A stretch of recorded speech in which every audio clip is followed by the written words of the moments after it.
subcategory of cryptography. So I work in security of systems that are related to this subcategory of cryptography, and since I'm also like, I started the whole cybersecurity journey with CTFs.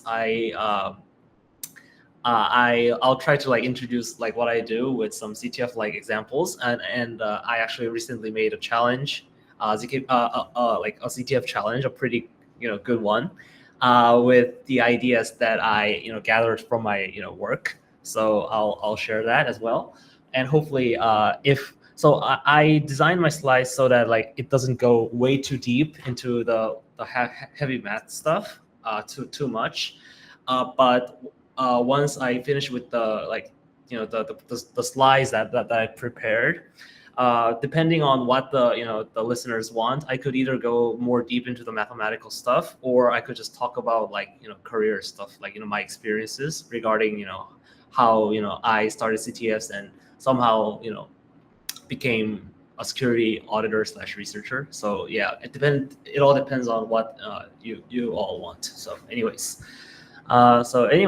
So like super brief introduction of my life so far. So in high schools, I did math Olympiads. So I'm from South Korea. So math Olympiads are pretty huge there.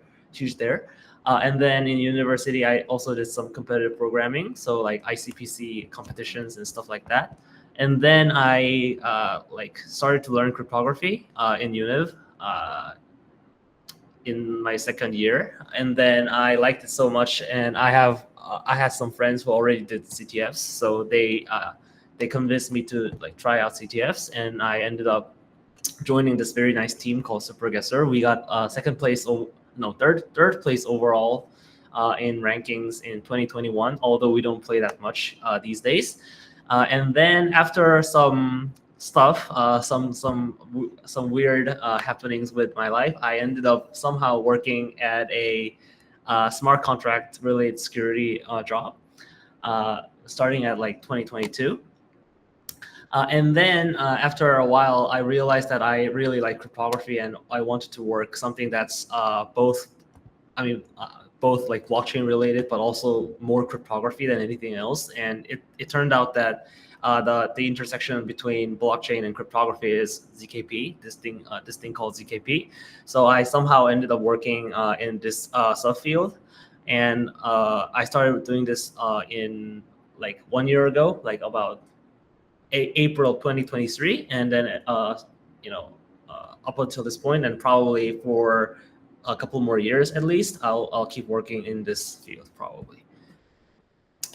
So today's agenda, that the stuff I prepared is first I'm going to, because this talk is about ZKP security, we do have to know what ZKP is trying to do. We can't go too deep into all the maths. There's too much maths there, but we could definitely get a good overview of what this thing is trying to do. And then we'll talk about what it really means to do ZKP security. So like what kinds of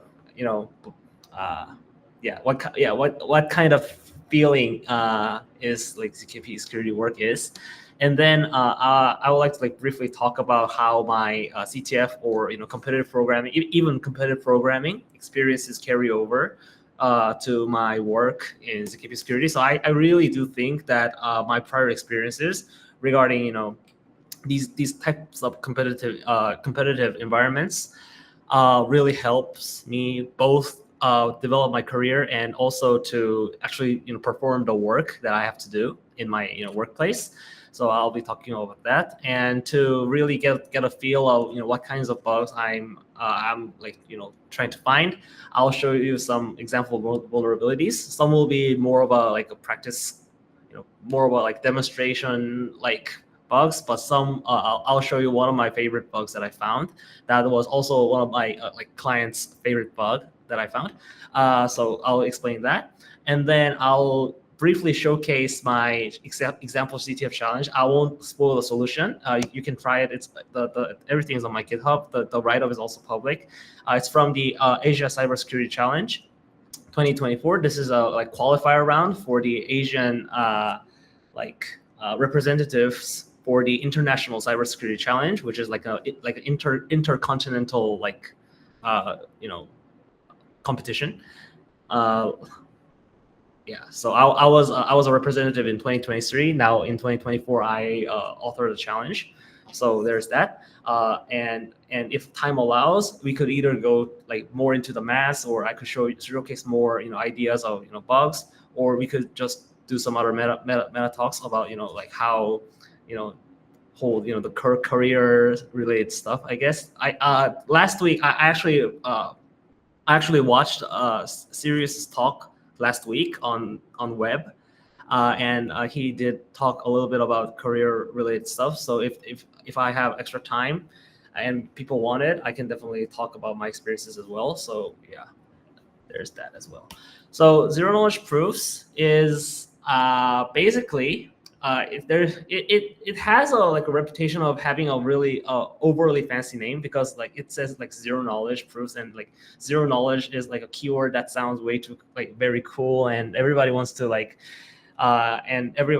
exploit the fact that the naming is very cool. So when people talk about zero knowledge proofs, they all like think about some like, I don't know, like some pathway thing, or some like graph coloring or something like that I don't even recall. I forgot everything about that. But anyways, despite its cool name about like zero knowledge proofs, like the idea about the ability to prove something without knowing anything,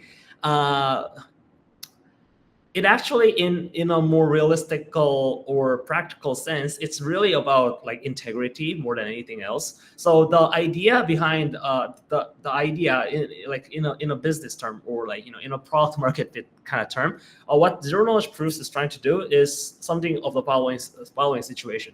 So assume that this person A wants to run a like giant computation. So this person A wants to compute, let's just say f of x, but this computation might be like really intensive, computationally intensive. It may like take lots of computational hours, lots of cores, like in these GPUs and all that. Maybe like you could imagine this being some kind of a machine learning model or anything. So what A needs to do is A needs to delegate this computation to some other person or cloud service or whatever. So let's just call that B. So A tells B that, okay, I need to compute f of x, please do it for me. So B computes this value, this function, and gets the result y. So, and B sends this value y to A and tells A that, okay, so I computed for you, I finished the computation for you. My result was y, take it. But in most situations, if you think about this in real life cloud computing or something like that, all A really gets to do is just trust that B did their computation correctly, and just trust that y is correct. There's nothing A can do really to like save themselves. But if the stakes behind this computation f is super high, maybe if you make a mistake computing f, then like something really bad happens. Maybe like some like money gets deleted or something. In this kind of high stakes environment, and like in this kinds of very low trust, very high stakes environment, A cannot just simply trust B. A cannot afford to simply trust B. So to reduce trust, so to reduce simply trusting B to actually having a cryptographical sense of security, what B can do instead of just sending this value y, is applying a proof. Let's just say pi. Let's just say the pi is some kind of a data structure. We'll just call it a proof. It's actually like some really complex mathematical, not really complex, but it's some mathematical structure. But let's just denote it as a proof. So what B can do is additionally compute this proof pi and send this value pi alongside the computed value y to A. So now what A can do is not just trust this value y. A can actually verify this sent proof pi to actually get a cryptographical proof cryptographical like sense of security that this value y that B computed is correct. So here you can actually like get some key ideas about what this whole thing must what properties this whole system must have. So for example, this whole idea makes sense only if A can verify their proof.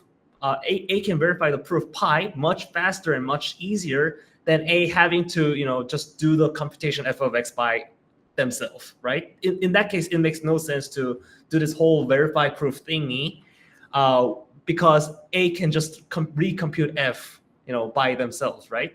So we can get the idea that the verification of this proof pi must be much more faster and much more lightweight than computing f just directly.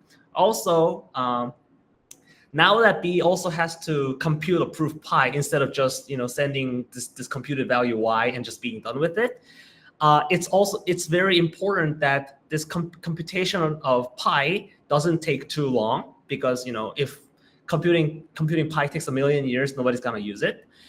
And also, it'll be very beneficial if this proof pi as a data has low size. So if the proof size is too large, then that means a lot of data has to be transferred over between A and B. So that will be bad. So cryptographers try to design a system, a generalized proof system that can deal with any computation f, but it has low proof size. It has fast verification, and it has low proving time. So these are more or less generic things that the cryptographers who are researching in this field are trying to go for. And obviously, there are some extra more cryptography stuff that cryptographers go for, such as using less less cryptographic assumptions, and using less trust in setup and stuff like that. But in general, the main idea behind zero knowledge proofs is this. So I hope this like idea makes sense. So what can f be? So what computations f is so critical and so like so important that you can't just trust what B just tells you, right? So it can be a lot of things. One is this is a ZKP, while ZKP, zero knowledge proofs, while this is not completely dependent on blockchains. It is true that lots of research and research-related funding came from the blockchain side of the world. So yeah, it's impossible to not admit it. So what F can be is a lot of things. First, more popular one is that it can be a specification of the entirety of how blockchain is supposed to behave. So let's say there's Ethereum, and Ethereum has a machine called Ethereum Virtual Machine, and like this thing is supposed to behave the way its specifications tells it to behave. But very briefly talking, so to make sure that this thing behaves as it's supposed to behave, what's actually happening behind the scenes is that like there are like a bunch of computers, lots of big computers running the same thing over and over and trying to make sure that this thing is computed correct, and they like reach a consensus behind it. So that's a lot of wasted computation. So what you can do instead is that one big computer provides a zero knowledge proof that let's say f is the specification of EVM. So like I ran this spec on this input, and the output is this. So on that statement, if a giant computer runs a zero knowledge proof and creates this proof pi and just sends it to other people, the other people can just simply verify that proof pi instead of running the same big computation over and over. So it kind of reduces the task. It kind of reduces the amount of computation while reaching the same security as in economic security. So using this idea, so by using this idea, many teams have tried to scale the working capabilities of blockchains. So there's that. Another way of using this zero knowledge proof is that you can actually try to do not only just the learning virtual machine. You can actually try to do proofs of literally arbitrary program execution. So basically, what people try to do, including my client. My client right now is doing this, and my audit is regarding this program execution. So it's called a zero knowledge virtual machine, a ZKVM. So what it tries to do is it literally tries to prove a program execution being correct. So F here would be something, the RISC-V something. You know what I mean. So literally, so you compile Rust code into RISC-V, and then you run it. You shove it into a zero knowledge proof, and you can prove that this RISC-V program with this input outputs this in a cryptographic proof. So it's very interesting. So with this idea, one can make an application where many people have to run it many people have to run a same program over and over into a system where one person computes the proofs, and the other people, the other computer simply has to verify the proof. So, and also there are cases where integrity or privacy is extremely important. So one idea is that in cryptocurrency exchanges, one very important thing is that the cryptography. So let's say you run a stock exchange, right? And if someone deposits $10,000 into my exchange, then the assumption is that the stock exchange, does not use the $10,000 that the customer deposited in some weird way, right? It's your $10,000, so I can't do whatever I want with it. That will be criminal. But something like this is very very important. So important, since it's money related. It's so important that cryptographic proofs of integrity can actually be very beneficial in this kind of situation. So what people try to do is that for cryptocurrency exchanges, you can actually prove that a cryptographic exchange owns all the assets that the users deposited, and give a cryptographic proof of it using zero knowledge proofs. So that's another case where reducing trust, reducing the need for trust is very important, because it's dealing with stuff like this, is dealing with billions of dollars, and obviously it's very important to keep the money where it's supposed to be. So ZKP can definitely help in these situations where reducing the need for trust in an integrity focused way is very important. So that's the places where zero knowledge proofs are currently used. So okay, so now we get into the actual bugs. So the big question obviously here is that how does one actually generate this proof pi, right? Running the computation F is the same as before. You're just running the computation you're supposed to do. So computing Y itself is trivial, but generating pi is where the main difficulty of this entire concept lies at. And obviously this is where the more difficult cryptography comes into play. So general purpose ZKP, which means zero knowledge proofs for literally any computation F. Basically what general purpose ZKP. So there are special purpose ZKPs. So if the statement you want to prove is in a very special form, then you can actually use more mathy tricks to reduce to make the generation of zero knowledge proofs very simple. But here we're talking about general purpose ZKP, where which can be used to prove literally anything you want. So in these situations, these systems allow one to add something called a constraint in a certain format called an arithmetization. It's very hard to pronounce, but anyways, yeah. So general purpose systems allow to add constraints, but they have to follow a certain format. So So if you like compare the usual computation and a zero knowledge proof, computation literally allows like any computation. Like you can use your memory, you can use your registers, you can like access an array, you can use recursion, you can you can do literally anything you want. But in zero knowledge, but the problem is that in computation, in raw computation, these kinds of computation is not compressible and compressible into one. It's hard to compress into one. But here in ZKP arithmetization, the goal here is not to compute, but the goal is to verify. So what you can actually do is you can get additional hints supplied to you. I'll explain that I'll explain what this means in an example that's in the later slides.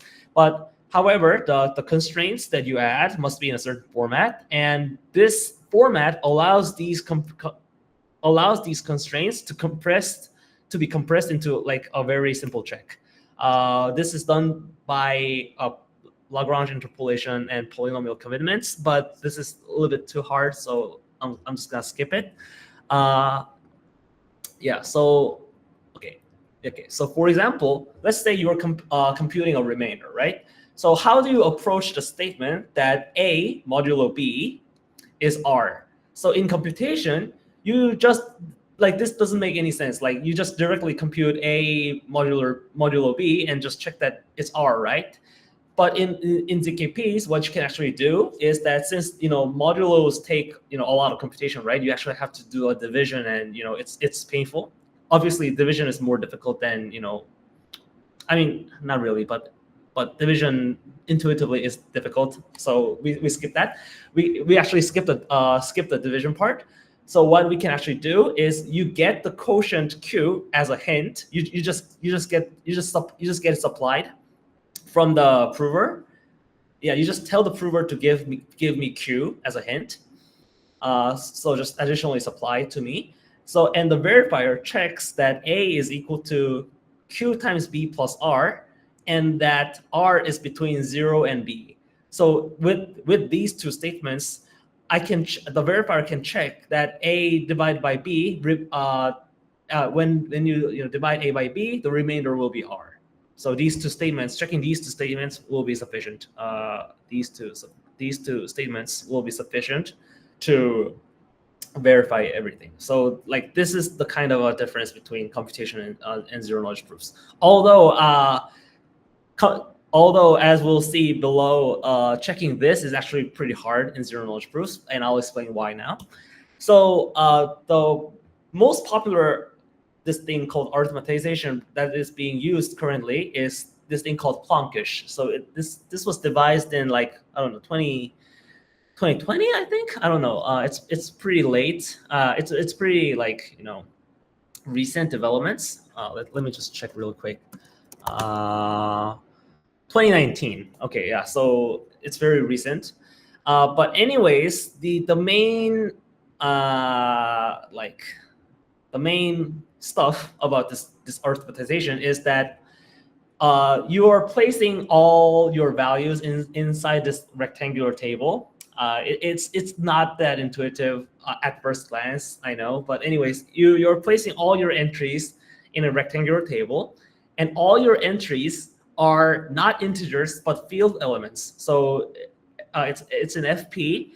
The size of P really depends on like what kind of system you use. It could be like as low as 32 bits. It could be as high as 256 bits. But anyways, it's some prime. Usually, it's some prime, and a constraint can use values of up to 2 consecutive rows. So if you have a very large rectangular table, let's say that the number of rows is 2 to the power of 16, and the number of columns is 50. Each constraint can use 2 consecutive rows at once. So you can't just take the first row and the 10th row and just make a constraint there. This statement isn't really true. You can actually do the thing that I just mentioned that you can't do, but usually this holds in a lot of cases, and the reason behind all this is kind of like mathy, and you actually have to go deep into why this is so I'm just gonna skip it. So the main computation that's allowed is addition, subtraction, and multiplication. And also there's these two additional tricks called lookup arguments and permutation arguments that are allowed. So I'll explain what they can do in slides below. So for example, here's like a very quick example. So there are 3 rows. These are just like names. So there are 3 rows here, 3 rows and 3 columns. And let's just say that let's just say that this selector is something that's trusted. So this selector column has values 1, 1, 0, and this value column has 5, 8, 7. Okay. And now what I want to prove is that this accumulator thing is the thing you are intuitively expecting it to be. So like here, you get the point, right? So here, 5, it's the first row. So the accumulator is equal to value 5. In the second row, the value 8 is accumulated into the accumulator. So it's like 5 times 10 plus 8. So it's 58.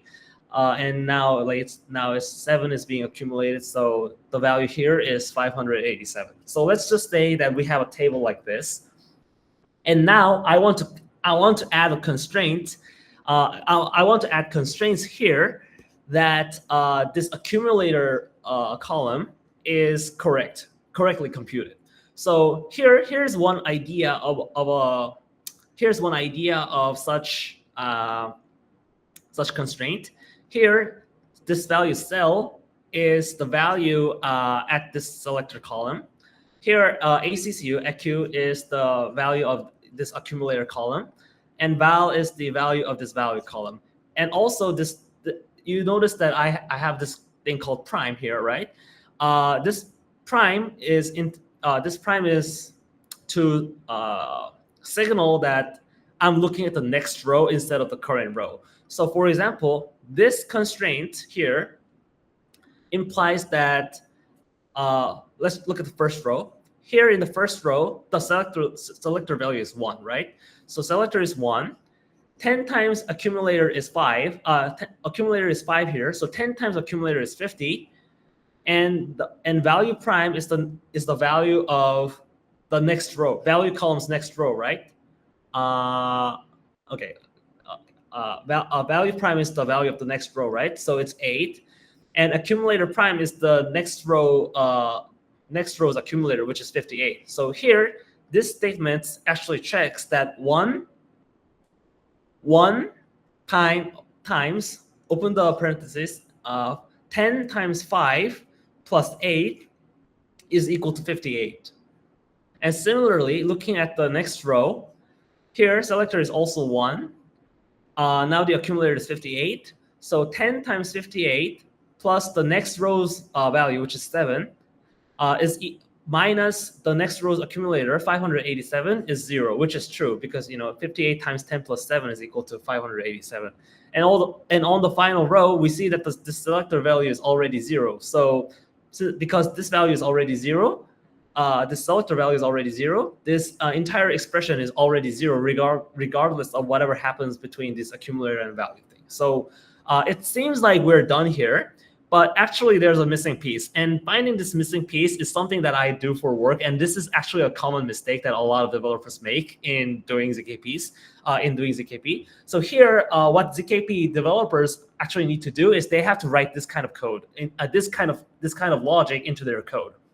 So they're writing their method of writing code is so basically ZKP developers do 2 things. One is actually filling in this table, writing a logic to fill in this table, and the second part is to write logic like this to add constraints that the table is correct. This table is correct, but here there's actually a missing piece, and since this is the first time probably for everyone seeing this kind of a table, I'll tell you what the missing piece is. Congrats if you found it. The main idea here is that on the first row, there must be a check that the value and the accumulator has to be value and the accumulator is the same. So right now, this alone allows you to input in the accumulator column 448 and 487. This input also satisfies this this statement. So just adding this constraint alone is not sufficient to prove that accumulator here is truly the accumulator of these values, so 558 and 587, because there's no check that on the very first row, the value and the accumulator are equal. So by adding that piece, adding that missing piece, we will be able to actually truly constrain that this accumulator accumulates this value. So in this case, it will be equal to 558 and 587. So missing, so as you can see, if you miss a constraint, or like miswrite a constraint, then it allows a prover to input to write to this table incorrect values that aren't like expected. So obviously you can kind of get the whole idea. You can kind of see the whole idea. So if you write incorrect, or if you write incorrect constraints, then you can write, a malicious prover can write incorrect values in certain table entries, and then maybe you can prove some incorrect things are true, which is bad for the whole system. So this is something I do for work. And the main reason for why bugs happen is that circuit writing is actually really hard. The main reason for why circuit writing is really hard is that you don't really have much tools under your belt. As I mentioned earlier, all entries are field elements, which are like hard to deal with in the first place. Because, for example, if you're working in F7, a field of size 7, then 5 plus 3 is equal to 1, right? 5 plus 3 is equal to 1, right? And this is something not a lot of developers are really used to. Like this kind of a quote unquote overflow, because it overflowed by 7, is something that people are not very expected. Like people are not very more, I don't know, accustomed to. So it allows one to like make many mistakes, and like you don't really have much tools under here, like addition, subtraction, multiplication. Like these like basic things are the only toolkits you have, basically. So like there are no like bit operations, for example. Like doing bit operations sounds pretty painful already, and it indeed is pretty painful. So for example, how does one even handle, let's say you want to emulate a UVT-256 computation using ZKPs? That already sounds pretty difficult, and it indeed is difficult. So what you have to do is that, for example, let's just say that so this is a little bit a weird example, but anyways, so how do you even check that like this? Let's just say that the prime is very large. Let's just say that the prime is like 300 bits or something. How do you even check that an element is within UVT-256 range? This is something called a range check. And the method people use is that they do bitwise decomposition. So to check that this value x is 256 bits, they write a bitwise decomposition like this. But since we're trying to verify everything, we actually have to verify that each bit bi is a bit. So you check that by verifying that bi multiplied by bi minus 1 is equal to 0. So as you can see, this is actually a multiplication check. So you can actually constrain this. So by using this constraint, you check that each bi is either 0 or 1. So based on that, you see that this x will be indeed a UVT-256, and at the same time, every single UVT-256 value allows this kind of expression, right? You have to look at both sides. One is, you have to look at both sides here. So one is, can I make an x that is not UVT-256 yet satisfies all these conditions? That's one side of it. The other side of it is that you don't want to miss some UVT-56 values. So let's just say that this value y, this imaginary value y, is a UVT-56, but there are no valid inputs BIs that satisfy this, this set of constraints. Then that will be bad, because that would be like pretty bad, because in that case you wouldn't be able to prove that y is a valid UVT-56, even though it is. So that would be bad. That would be pretty terrible. So for example, more examples on why this is so hard. One could try to optimize this by writing in base 256 rather than base 2. You can check that this BI, each byte is within this set of values. And if you want to do comparison, you have to write your logic in using additions and multiplications and all that, using the logic, the comparing these bytes from the most significant one to the lowest significant one. And here I'll just briefly explain what a lookup argument is. So lookup argument allows you to verify that this tuple of values. Okay, let me just explain this really quickly. This tuple of values is included in a fixed table. So for example, I can like write this fixed table that for each and every x and y, which is in byte range, I write this tuple of x, y, and whether or not x is less than y or not. And then I can actually like look up to this table to skip computations. Like you can use this table to bypass directly computing this x is less than y thing.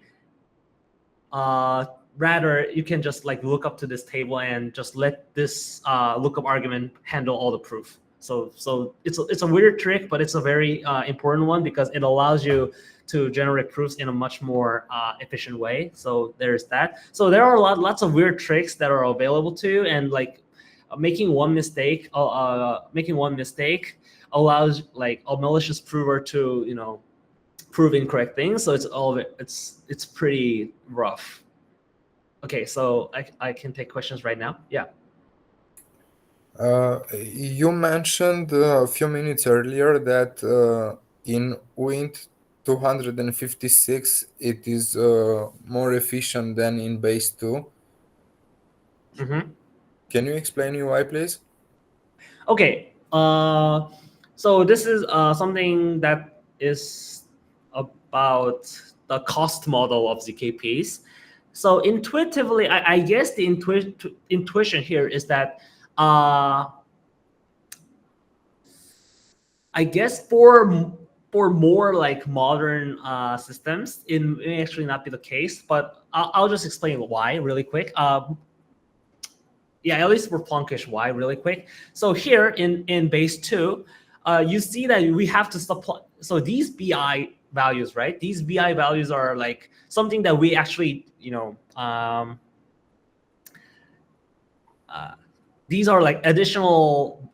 These are something like additional variables that are used to help us write a constraint, right? So like the main like how should I say this?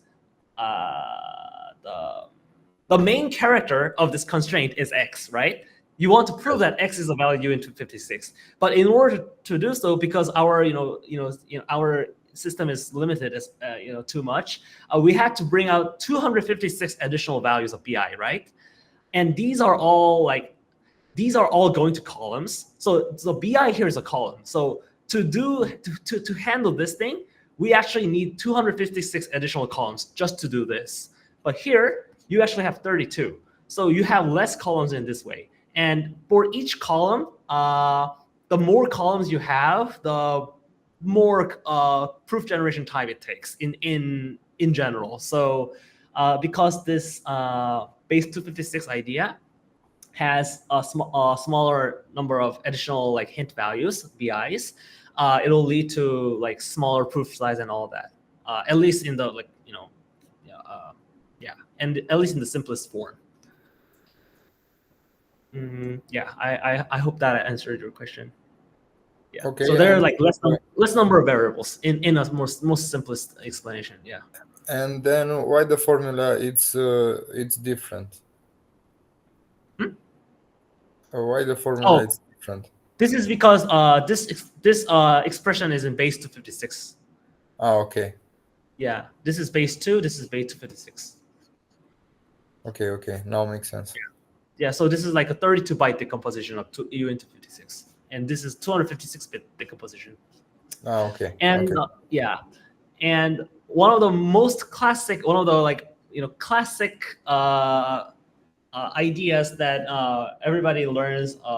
One of the everybody learns when they learn ZKP is how to prove that this value z is a function.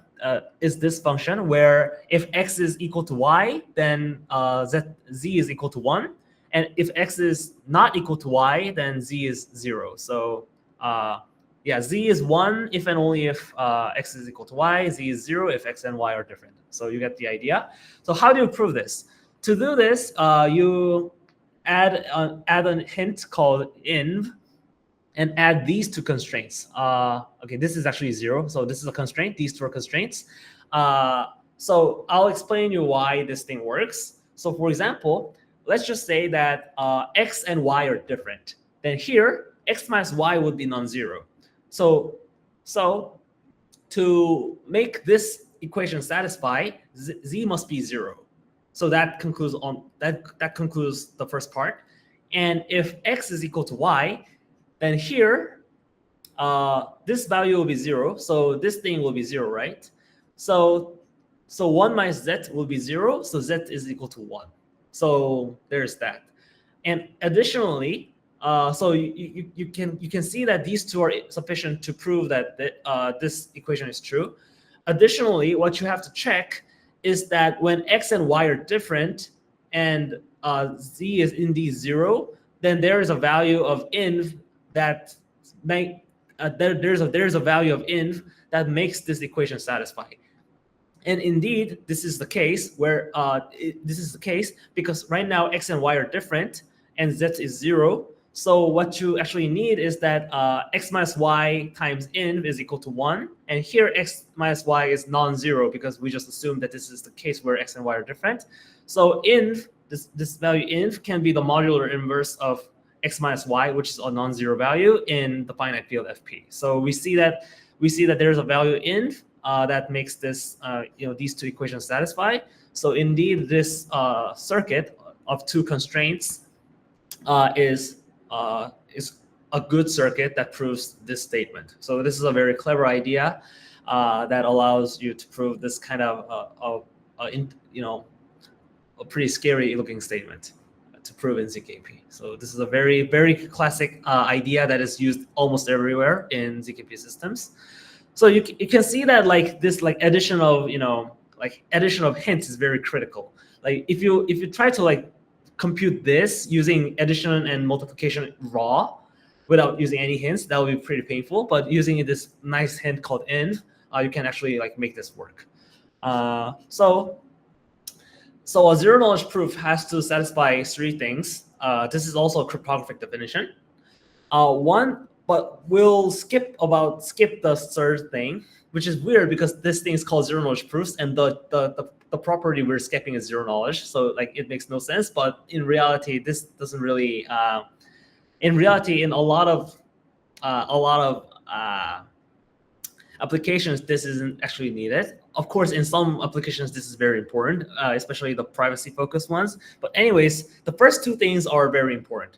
The two things is that, as I mentioned before, correct proofs must be able to be verified, and secondly, the incorrect proofs cannot be verified. So this means two things. So in my analysis of this circuit, I proved two things.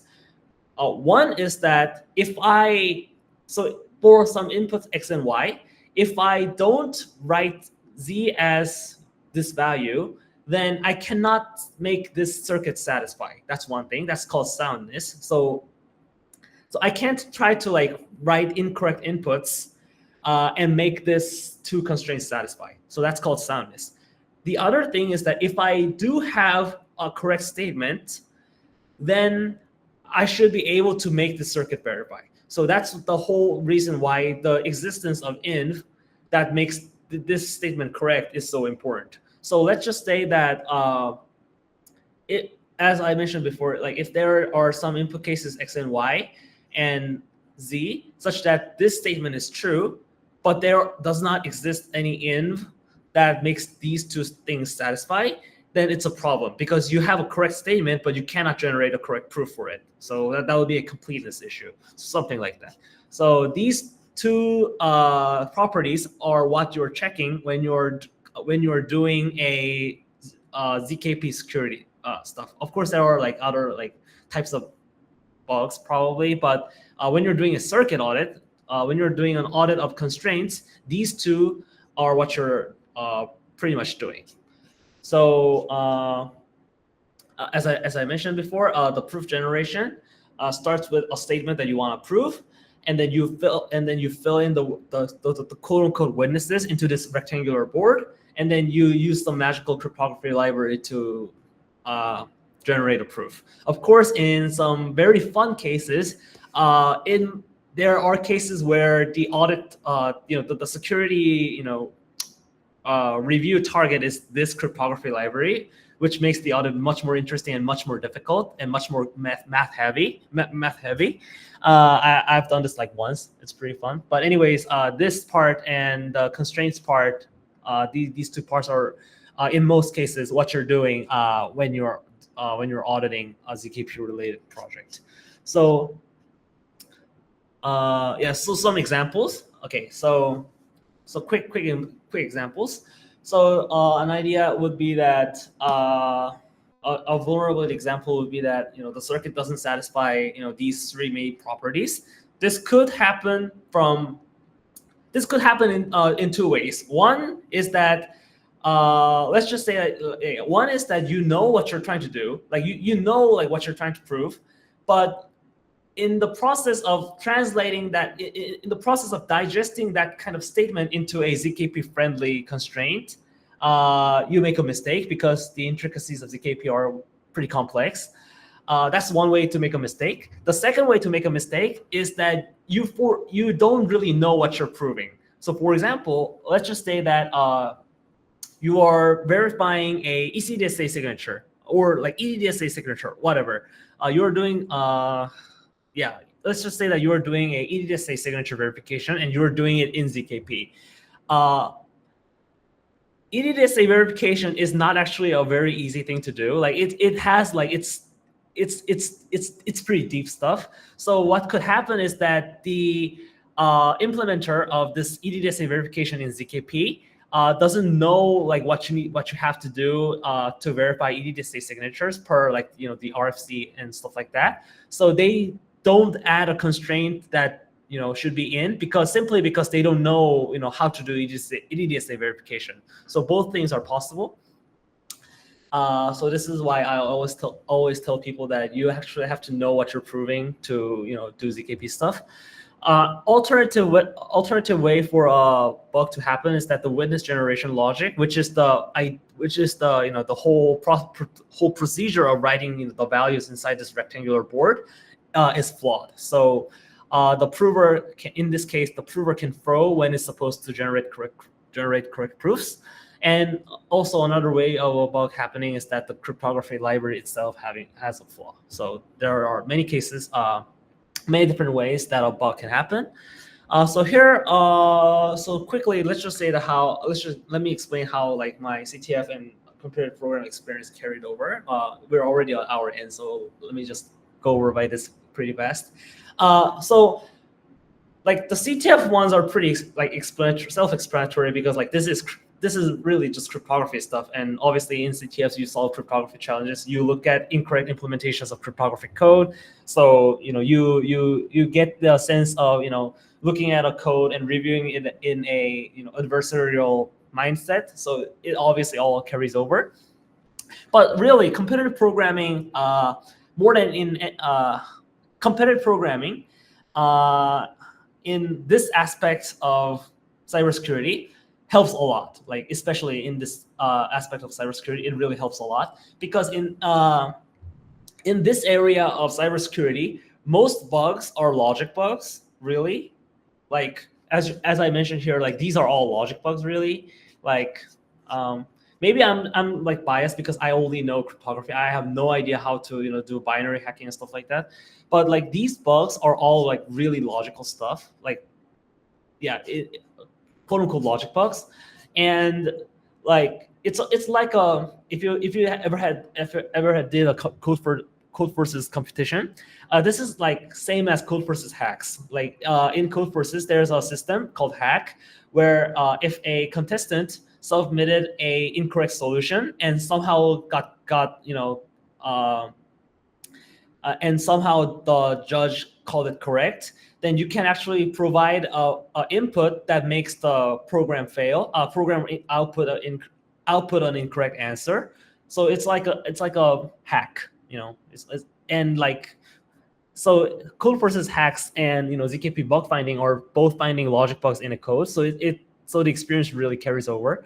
And like these attacks are like generating test cases. So in completeness or soundness analysis, you're basically generating a test case that, like this test case is supposed to, this test case is a correct test case, but the witness generation logic is weird and the constraint is weird, so that there isn't a valid proof for this test case. So that breaks completeness. This test case is a wrong test case. Like this isn't supposed to be verified because this is a wrong case.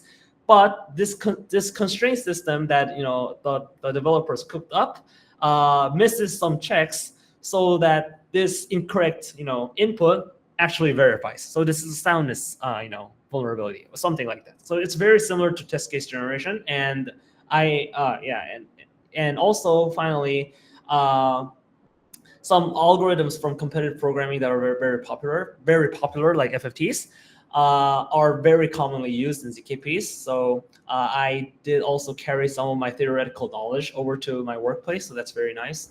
Also, in CTFs, I already explained about.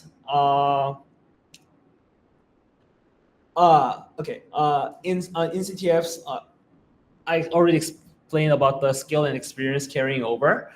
But I also want to add that CTF does build reputation and social network, and it's also these were also very important in developing my career. So like both ways work very well. So for example, as I mentioned, skill and experience. Obviously here, since we're dealing with cryptographic code, cryptographic fundamentals remain very important.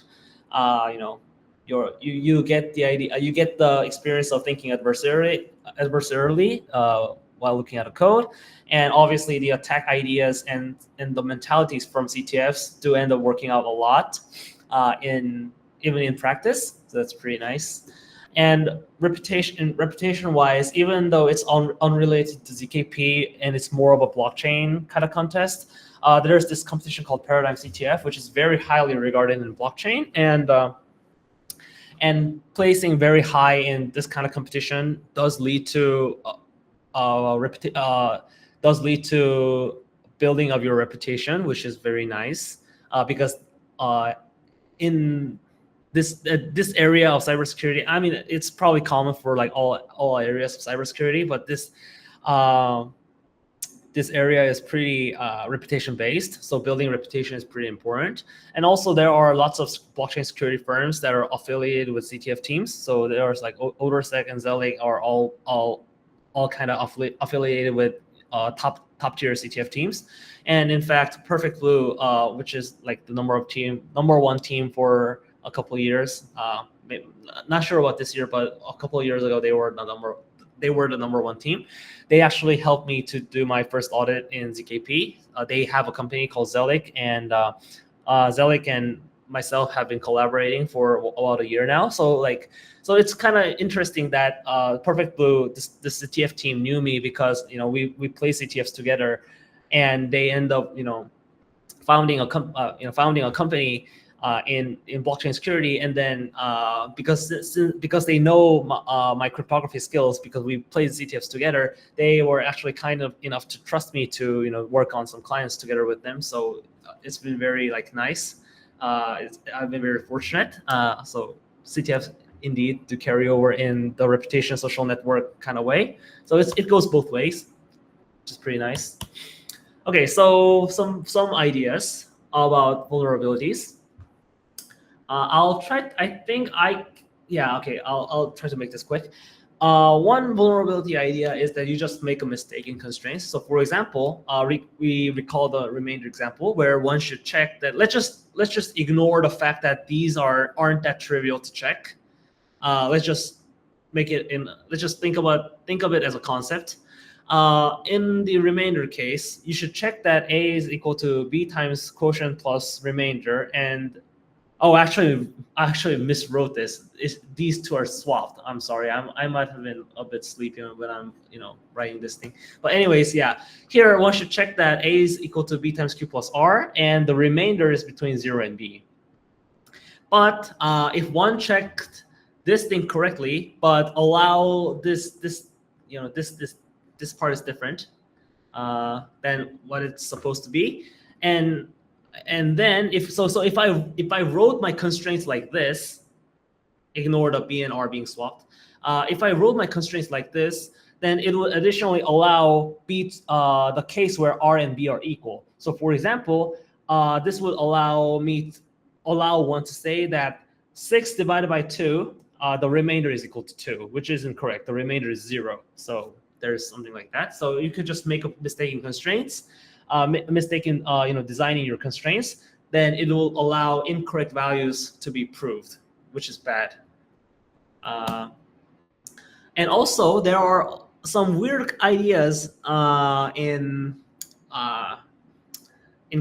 comparing, because in finite field there is actually really no such thing as comparing, right? So consider that there are two elements, x and y, which are field elements, and you're comparing them in the integers. So you're expressing everything in the quote unquote canonical form. So like if you're in F7 and you're thinking about 8, you're actually thinking about 1 in integers. So yeah. So the usual idea here is to do a bit decomposition. Let's just do a bit decomposition and comparing that from the most significant bit, right? So you run a decomposition that exists, this binary thing where each BIs are all bits, and you do the same for x and y, and then you compare the most significant bit of x and y, and then if y has the larger bit, then y is winning. Y is larger because the first different most significant bit is y is bigger, and blah blah blah. You get the idea. But here, one very interesting idea is that you can actually try. Let's just say that p is like 2 to the power of 254. That's a very common prime range. It's called like bn 254. Blah blah blah. But anyways, so let's just say that x plus p is a 256. Yeah, let's just say that x plus p can be decomposed into 256 bits. So what I can actually do is that instead of decomposing x, I can actually decompose x plus p. Right now, this x plus p is in integers. You have to read x as an integer and p as an integer. So what I can do is that I can decompose x plus p and write BIs as the bitwise decomposition of x plus p, read as an integer. Here, the idea here is that these two checks are done over FP. This is a check that is done modulo P, and this is also a check that's done modulo P. So using this idea, what you can actually do is that even though, let's just say that x is less than y, you can actually prove then that x is larger than y by decomposing x as x plus p and using the fact that y is less than x plus p. So you can actually trick the verifier into accepting that 3 is larger than 5. so which is pretty bad. And this is also a very like common trick, and this is also where a lot of developers mess up. And this is actually pretty rough one, and this is but I guess I could try to explain this. This is a bug that's popular because this was found as a bug bounty for an actual project, and I believe this bug got awarded 50K USD, so that's a lot of money. But the context behind it is pretty complex, so I guess I'll try to make this quick. Okay, so one very like important thing, one very important topic, let's say, in ZKP is that how one should prove this thing called non-native field. Okay, so what is non-native field? Okay, so as I mentioned, everything here is done in FP, right? But so like FP operations are trivial to prove because like everything is natively in FP, right? But here, what sometimes in some situations, what you have to do is you have to handle operations over a different field, FQ. So for example, let's just say that the native field is something called BN254 prime, okay? But let's just say that you want to prove, you want to handle ECDSA verification in elliptic curves such as like SCCP 256K1. That elliptic curve is defined over a finite field that's different from the native BN254 field. So you have to, so in order to deal with the whole like elliptic curve additions and multiplications and stuff like that, you would actually have to like you would actually have to be able to prove operations over a different field, which in this case is the SCCP 256K1 field. So you have to handle operations over this different field, FQ. So this is called a non-native field, and this thing has very big overhead, which is why everyone wants to like avoid it as much as possible. And papers are being written to like avoid this as much as possible, even in 2024. And here, the idea that the developers had is to write this equation: A times B is equal to U times Q plus R, which is the thing what we want. So we want to prove a multiplication, and you want to like get the remainder R. So the idea behind the team was something like this. So they want to prove that this equation is true over the integers, not just over FP, but this equation is true over the integers. They wanted to prove that in order to correctly compute /verify R. So their idea was to check that this thing is true modulo P, because modulo P stuff is easy because FP is the native field, and they wanted to additionally check that this equation is true modulo some power of 2, because some power of 2s are a little bit easier to deal with the power of lookups and stuff. So they wanted to combine these two ideas, to prove that this is equal. These two are equal. So basically, the idea behind this is using the Chinese remainder theorem. So if these two values on the left-hand side and the right-hand side are equal in modulo P and modulo 2 to the power of T, they will be equal modulo P times 2 to the power of T by Chinese remainder theorem. And if the left-hand side and the right-hand side are both integers between 0 and P to the power of 2 to the T, then these two will be actually equal over the integers, because these two values are between 0 and P. Let's like if two values are between 0 and n, and two values are equal modulo n, then these two values are equal. So using that trick, they wanted to prove like this equation holds over the integers, but they actually forgot to check that the right-hand side is lower than this Chinese remainder theorem bound P times 2 to the power of T.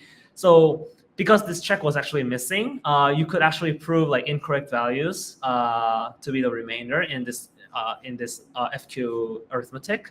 So everything blew up, and then the security researchers submitted this bug to the team, and then they got awarded 50K. I think they got 50K each. Two others found it, and I think they both got 50K. So there's that. Yeah. Okay. So here below is one example, like explained over, I don't know, like 6 slides. Yeah. It's over 6 slides. This is a bug that I found in my last audit, and I think this is one of my favorite bugs that I found. I'll try to explain it, but I'm afraid it'll take like too much time. So actually, at this point, I think I'll stop. I might stop here and take some questions. Like if you want to want an explanation of this, I could just go ahead, but I'm afraid that it'll take a little bit too long, and I'll also have to go at 2 in 40 minutes. So. Um, I think like understanding the stuff above here is much more important, I guess, because this bug is actually pretty complex.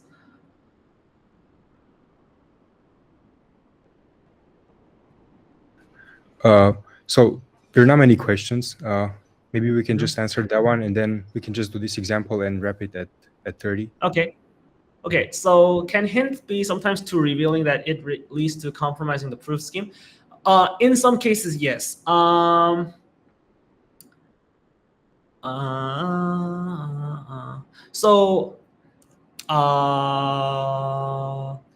in terms of revealing, this is true in the case where you're actually considering privacy and you're actually thinking about zero knowledgeness. So to explain, zero knowledge. Okay, where is it? Yeah. Okay. So in zero knowledge, what you want to do is that you want to. Okay. So. Okay. Let me just write some stuff here. Okay. So let's say.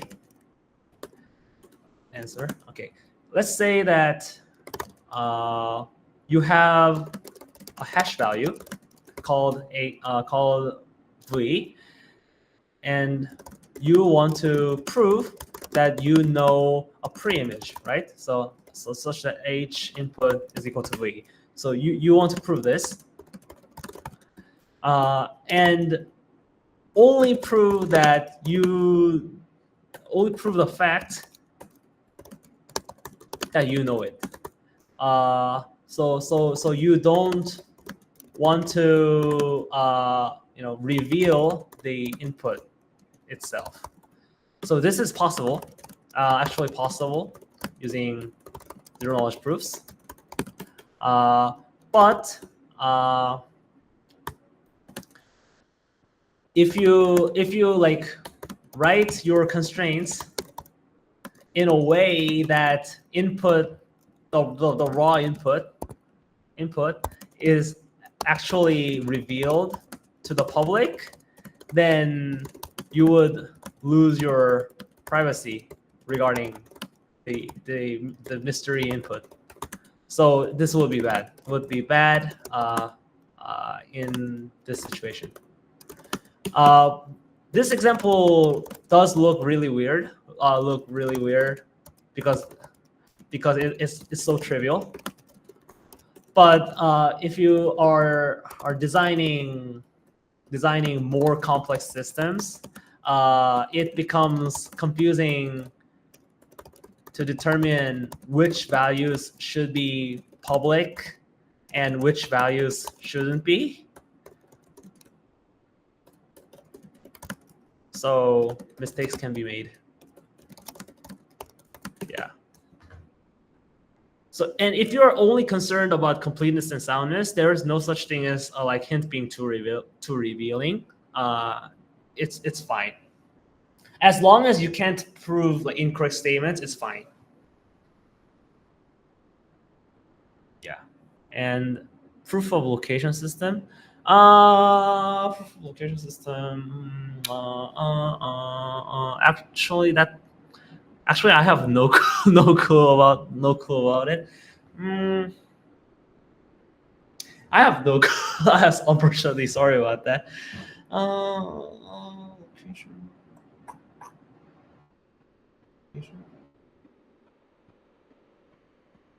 Yeah, I can't really imagine right now. Sorry, my brain is not working too well right now. I guess with this I can go to the example bug that I found. Okay, so this is also regarding the non-native field multiplication. So assume that our native field is FP with P is something like 2 to the power of 64, around 64 bits. You want to prove this equation, and you want to prove that this equation holds in Z. And we assume that, wait, this is incorrect. The native field is not 256 bits, sorry. Q is 256 bits. Ignore this. P, the native field P is 64 bits. We just assume that Q, the prime, is 256 bits. So what we do is that we will represent each element, these values, using 16 limbs of 16 bits each. So in other words, we're like writing A as this kind of value. So we're writing in a base 600. We're writing in a base 2 to the power of 16 kind of thing. So base 65,536. And let's just say that these AI values are checked to be between 0 and 2 to the power of 16 by some lookup argument or by some other argument. Let's just assume that this is checked and move on. Okay, so this equation, if you consider this limb decomposition as a polynomial, then this actually implies this check is equivalent to a check that ax times bx minus ux times qx minus rx, this polynomial, is 0 at 2 to the power of 16. So basically, you're viewing a as a polynomial with ai as their coefficient. So it will be a degree 15 polynomial. Okay. So in that case, this expression is like substituting 2 to the power of 16 as x. So yeah, we do that. So in viewing everything like this, the idea was to show that ax times bx minus ux times qx minus rx is 0 at this input. So this will be equivalent to this value, this polynomial, to be expressed as x minus 2 to the power of 16 times some quotient, which we will call w. And of course, we will supply this w polynomial as a witness. So to be more exact, we'll supply w as a witness in the following form. We'll supply a w high and w low, which are both polynomials with U16 coefficients. We'll just assume that we check that these polynomial coefficients are within U16 range, and these two are intended to satisfy that w low plus 2 to the power of 16 times w high. So basically, you can like imagine that w low is the like low 16 bits of w, and w high is the high 16 bits of w.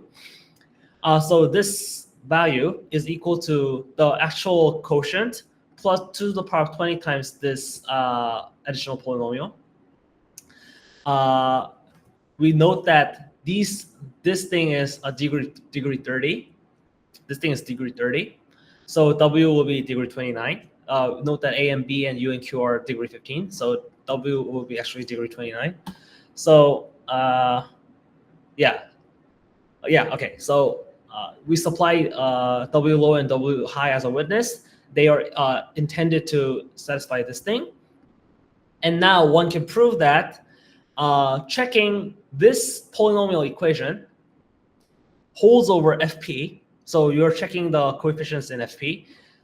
Checking that this polynomial equation holds in FP is sufficient, and also like this satisfies both completeness and soundness to prove that a times b is equal to u times q plus r in z. So here r will be the remainder modulo q of this multiplication. Of course, like this disregarding the whole like R is less than Q thing, this equation will be proved, which is pretty sufficient to deal with all the like FQ emulation. The proving the non-native field arithmetic thing. Okay, so I'll explain how you can actually prove that this list of constraints that I just mentioned satisfies both completeness and soundness. So for example, for completeness, we can see that this polynomial on the left-hand side is able to express every polynomial that has its coefficient between 0 and 2 to the power 32, right? Because these are U16 stuffs, and U16 plus 2 to the power 16 times U16 is just expressing a U32. So what we can actually prove is that this W has coefficients between minus 2 to the power 20 and 2 to the power 32 minus 2 to the power 20. So if you like just send this thing to the left-hand side, you'll actually see that this is equivalent to checking W's coefficients are within this range. And if you consider the equation that this polynomial is a multiple of x minus 2 to the power 16, and this BI's are the quotient, you can actually bound by some mathematical induction that if you have a bound on the coefficient size of this left-hand side polynomial, then you can actually bound the coefficient size of this quotient polynomial.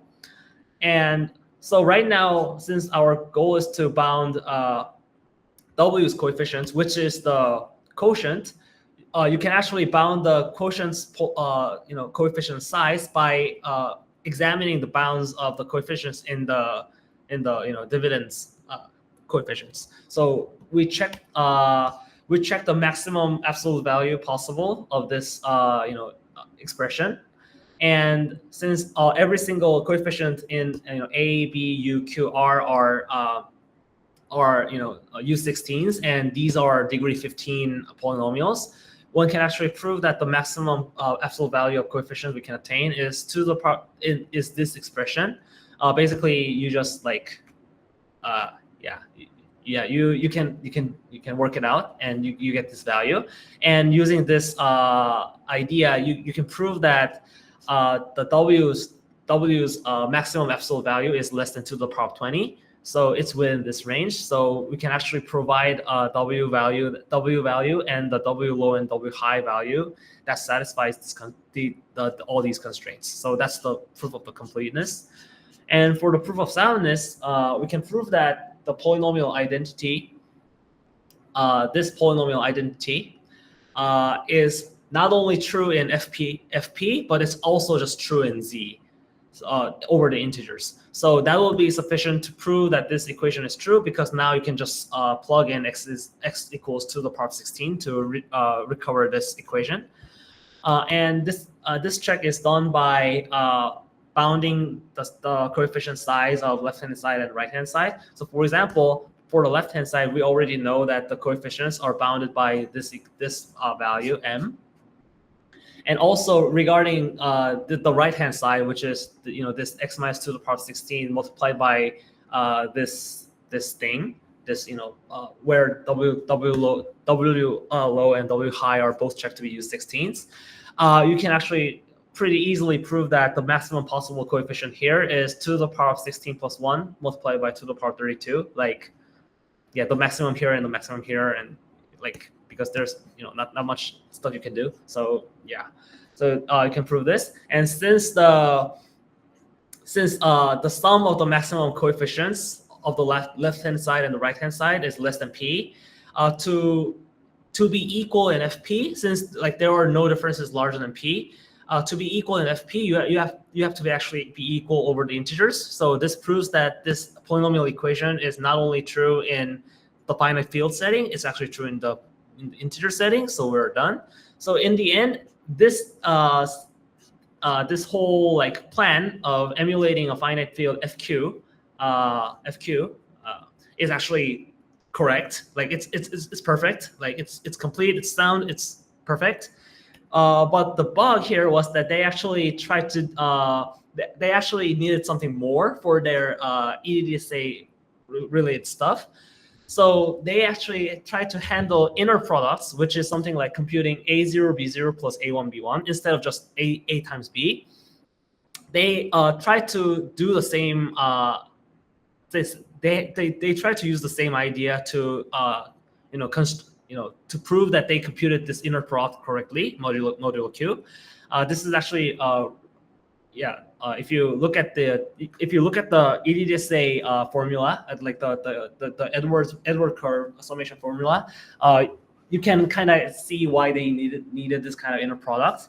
And here the problem was that the constant to the power of 20, which was derived from like this value of m and so on, this to the power of 20 constant remained the same. Now the problem is that the left-hand side is not just a times b minus u times q minus r. It's actually a0 b0 plus a1 b1 minus uq minus r. So it's a bit different.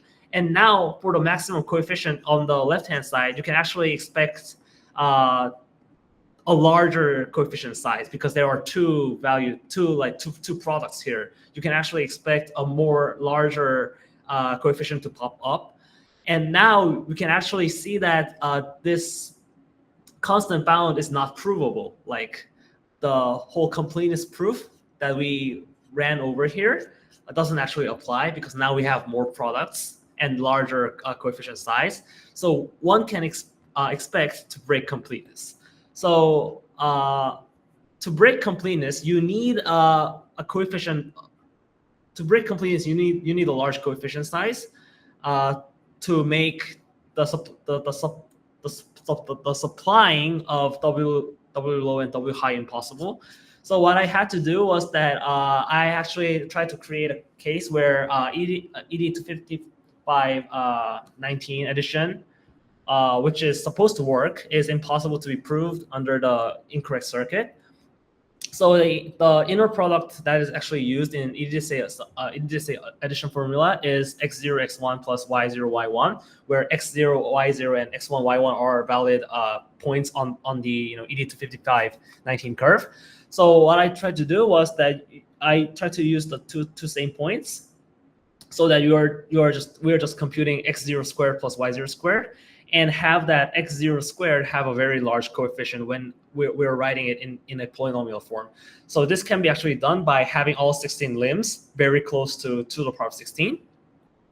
So what I did was randomly generate a point, randomly generate an x with all 16 limbs very close to the power of 16. Try to find the valid y coordinate so that the x comma y point is on the elliptic curve, and then try to emulate the computation of x squared plus y squared and see if when this polynomial have too large of a coefficient to make this the proof idea fail. And by proof per search, I was able to find a counterexample, and this is now fixed.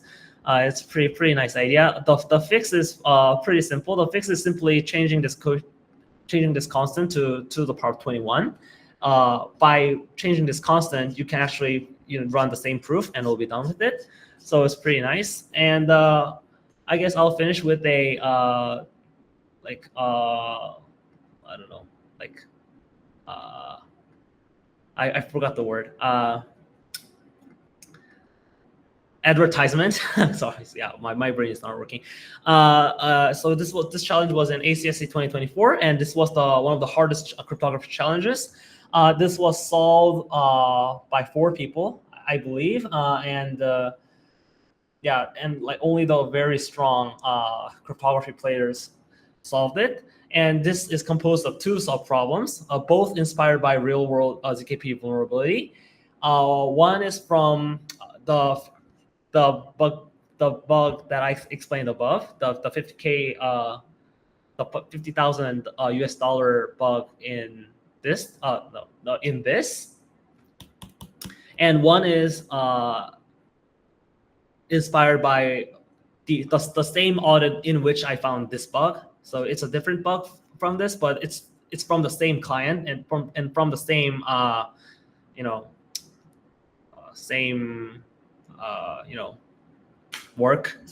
Yeah, same work. So it's some pretty cool stuff. And also, obviously, the challenge cannot be just solved by like knowing these two bugs. There's some additional like CTF puzzle trickery involved. So it's some pretty hard stuff. Like it's two real world vulnerabilities plus some CTF puzzle stuff. But good amount of people solved it, and I think this challenge is pretty good. And I also have a write-up supplied here. So like this is something that can be definitely tried out. It's also in my GitHub. It's I can drop my link, I guess, in the Google Docs, AMA Google Docs. Yeah, here you go. Yeah, and anyways, you should definitely try it out. And now I'm actually really done with the my prepared slides. So I guess I'm open to like take any questions. Like it doesn't really have to be about ZKP2, so it can be like general stuff. So yeah, thank you for listening, by the way. Yeah. And sorry about my current state. Like I'm on like half sleep right now. I'm really sorry. No, don't worry. The presentation was great. Unfortunately, we gotta empty the room for the next class to come over. But if there are any additional questions, we'll just drop them in the Google Docs, and then maybe if you can take an extra look sometime later to answer them. Yeah, I'll send my answers later. Yeah. Okay. Thank you very much for your time. Thank you for like inviting me. It's really